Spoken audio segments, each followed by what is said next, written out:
ഒരു കമ്മീഷൻ വെച്ച് നീണ്ടുപോകേണ്ട ഒരു കാര്യമല്ല. രണ്ടാമതായിട്ട് ഇതിൽ പറഞ്ഞ കാര്യങ്ങളിൽ ഒരു പുതുമയായിട്ട് ഒന്നുമില്ല.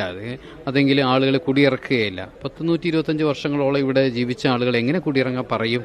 മാത്രമല്ല, പണം കൊടുത്ത് റവന്യൂ ഡിപ്പാർട്ട്മെൻറ്റിന് ടാക്സ് കൊടുത്തു ആധാരം ചെയ്ത ഭൂമി എല്ലാം നിയമപരമായിട്ട് ചെയ്തിട്ട് എങ്ങനെ കുടിയിറക്കാൻ സാധിക്കും?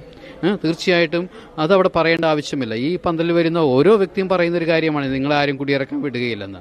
അതിലൊരു പുതുമയില്ല. രണ്ടാമതായിട്ട് നോട്ടീസ് കൊടുക്കുന്ന കാര്യങ്ങൾ. നോട്ടീസ് കൊടുക്കുന്നത് ചില വ്യാപാര സ്ഥാപനങ്ങൾക്ക് നോട്ടീസ് കിട്ടിയെന്ന് മാത്രമേ ഉള്ളൂ. അല്ലാതെ ഇവിടുത്തെ സാധാരണ തൊഴിലാളികൾക്ക്, മത്സ്യത്തൊഴിലാളികൾക്ക് ആർക്കും തന്നെ നോട്ടീസ് കിട്ടിയിട്ടില്ല. മൂന്നാമതായിട്ട് കരമടയ്ക്കുന്ന കാര്യം. കരമടയ്ക്കുന്നതിൽ ആദ്യം അത് അനുവദിച്ചു, വീണ്ടും സ്റ്റേ ഓർഡർ വന്നു. ഒരു നിസ്സഹായ അവസ്ഥയാണ് ഗവൺമെൻറ്റിന് അന്നുണ്ടായത്. ഇന്നുള്ളത് അതുതന്നെയാണ് ഞാൻ കാണുന്നത്. നാലാമതായിട്ട് ഒരു ജുഡീഷ്യൽ കമ്മീഷൻ വെച്ചിരിക്കുന്നത്. ഇത് പറയുമ്പോൾ തന്നെ വഖഫ് എന്ന നിയമത്തിൻ്റെ മുമ്പിൽ ഒരു നിസ്സഹായ അവസ്ഥയാണ് ഞാൻ കാണുന്നത്. മന്ത്രിക്ക് പോലും പറയുന്നു ഞങ്ങൾക്ക് വഖഫ് ബോർഡിന് ഡയറക്ഷൻ മാത്രമേ കൊടുക്കാൻ സാധിക്കുകയുള്ളൂ.